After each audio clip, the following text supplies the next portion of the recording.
Alright, so Bitcoin update, August 20, 2025. Daily time frame ng Bitcoin. Kung makikita nyo, nagda-dump siya. And umabot na siya ng 113, 112,000. So guys, kung kung maglo-long kayo, be patient kasi it's either dapat antayin nyo hanggang umabot hanggang 112 sagad. Kung makikita nyo dito, ito. Kung mag-short or kung maglo-long kayo, feeling ko mag-antay kayo dito kasi feeling ko itatouch muna nyo to before siya, itatouch muna ng price itong support na to bago mag-pump. Okay, so ang tawag na nito, mag-ingat-ingat lang kasi mahirap na. Mali mo tagusin din pala to. Pero para sa akin hindi ito tatagusin.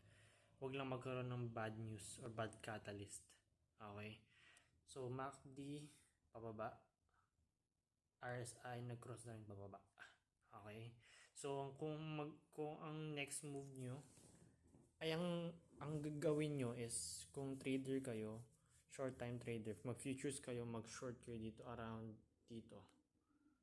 Nag-ano na rin ako dito nag-alarm na rin ako. So kapag nag-touch dyan, mag-short, mag-long position tayo. Ethereum naman, ito. So may part na to, 4,100, 4,100 something dito. Isa sa mga minor support. Okay, tinagos niyo Ethereum.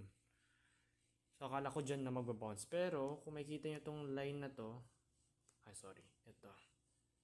Ito nilagay ko na white line na ito. Nilagay ko yan kasi kung makikita nyo dito, resistance siya. Okay? Kung mag-short kayo guys, kung maglo-long kayo, paulit-ulit. Kung maglo-long position kayo dito, tatanungin nyo kung okay na ba siya. Okay naman na siya guys, na pwede ka mag-enter dyan. Basta planuhin mo kung mag-enter ka. Pero kung ako talaga, iaantin ko talaga mag-touch dito sa puti before ako mag-long position. Okay? Ang pinakamakalaga is nasa right place at right time ka kung kailan ka papasok. Okay? So kung ako, aantayin ko tong white. Okay? So whole crypto market nagda-dump ngayon dahil siguro nagbebenta rin yung mga institution. Okay? So MACD naman pababa.